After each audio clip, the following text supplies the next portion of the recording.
Good morning, guys. How are ya? I just got back from teaching a water aerobics class, and I finished walking the dog, and I said, oh, gotta get dinner moving. So tonight we are going to have a chicken dish, and I am using the Cuisinart Multicooker to do it because I've got other things today to do, and we've got to get this happening. So anyway, I'm gonna go through what I've got going.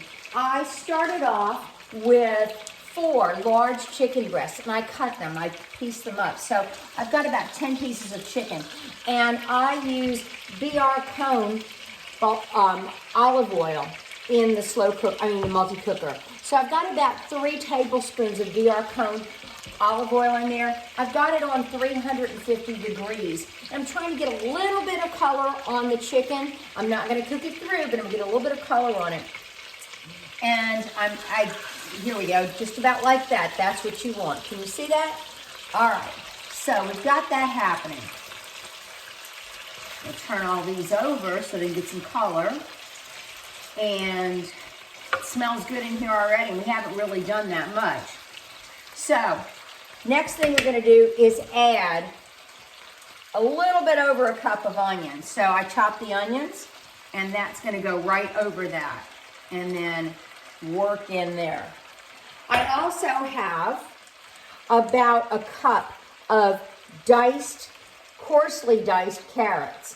And I'm gonna go ahead and put that in there. Now, you know, I love garlic, so we've got 5 cloves of garlic. And you're gonna see they're not chopped finely, it's very coarse. So that will go in next. Let me stir that so the onions get down to the bottom. You want the onions to cook a little bit too in this because you're going to throw everything in toward the end, not toward the end, but in a few minutes. And then you're going to want that onion to be a little softened. So we're going to get that down in there. So we are going to put garlic in a second. You're going to need for this dried rosemary. My neighbor had a gorgeous rosemary plant before the freeze last year, and I had gone out and taken a lot of it and dried it. So I've got a lot of dried rosemary. You're also going to want champagne vinegar and California balsamic vinegar. These are both BR Cone products, and like I said, I order them through the winery. You're going to also want Tone's chicken base. Now remember I told you about chicken base. It's a booster, and so what happens is it boosts the flavor. But remember in the last video, caveat, because it has salt, and you've got to be careful about that. We're also going to use some wine. Now, not the Elise that I've got back here. That's to drink later. We're going to use some Prosecco. So what I did, I took a teaspoon of my base, my chicken base, and I dissolved it in the Prosecco. Then I'm going to take a tablespoon of tomato paste and put that also into the Prosecco and dissolve that. So we have that going. So that's going to go in there. Now the chicken was dusted in about 3 tablespoons of flour. So I had it in a plastic bag. I also put salt and pepper. I shook it up, got it all ready to go. And then I put it in the multi-cooker. So we've got some goodness going on here. It smells great. So that little bit of flour is going to help to thicken the sauce. This will be served over polenta tonight. Now I'm going to do a cheesy polenta, and I don't know if I have that on the food blog or not. I'll have to check. But we've got the onions that are starting to really give that good hearty aroma. We're going to go ahead and we're going to put the garlic in there. Now remember what we said about garlic. You want to make sure that it doesn't get bitter, because if you cook it too long, if you cook it too fast and long, you will definitely have bitter garlic. You're going to take about 2 tablespoons of the dried rosemary to put that right over the chicken.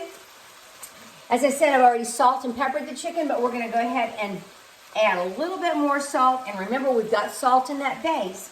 We're gonna go ahead and add this a little bit more salt. We're gonna add a little more pepper. We like it spicy here. And now here comes the pièce de résistance. We're gonna take this whole container of these little cherry tomatoes, and this is about 4 cups. We're gonna go ahead and put those over that. Now I'm sure you can see, I'll turn this here a little bit so you can see. There we go. We're going to take this beautiful Prosecco with the base and the tomato paste. That's really dissolved in there. And we're gonna go ahead and pour this over. Oh, there it goes. Beautiful, beautiful. Then we're gonna take 3 ounces of the champagne vinegar, if I can get the top off. So we're gonna take 3 ounces of champagne vinegar, put this over. Then we're gonna take 3 more ounces of the California Golden Balsamic Vinegar and pour that over. So that gives it a tang. There we go, beautiful. This California Balsamic Vinegar is very good. Then we are going to add some more of the rosemary. And you're gonna go, wow. Then we're gonna add about 2 tablespoons more of rosemary. Now I use fresh rosemary too, but today I don't have a large amount of fresh rosemary. So we are just gonna go without it. So we're gonna salt the tomatoes a bit. Careful on the salt. Remember what I told you? Boom, okay. We are now going to let this start to cook on slow cook. And we are going to put it on low. Then we're going to add the hours in, and we are going to go ahead and go for 6 hours. So we are on and we are started. Well, we were started. We'll try it again. Start. There we go. We're on and we're started. Tonight, when we go to serve this, I am going to use 2 tablespoons of butter. And then I will stir the butter in after all of it is said and done. I will stir the butter in, and then it is ready to go in 6 hours. It will be fabulous. You can cook it a little bit longer if you need to. What I like is when it comes out, some of the tomatoes have opened up, others remain. So when you bite into it, you get that little burst of flavor. It is so, so good and so easy to do. You saw it happen here in under 8 minutes. So take care. Have a good day. Stay warm.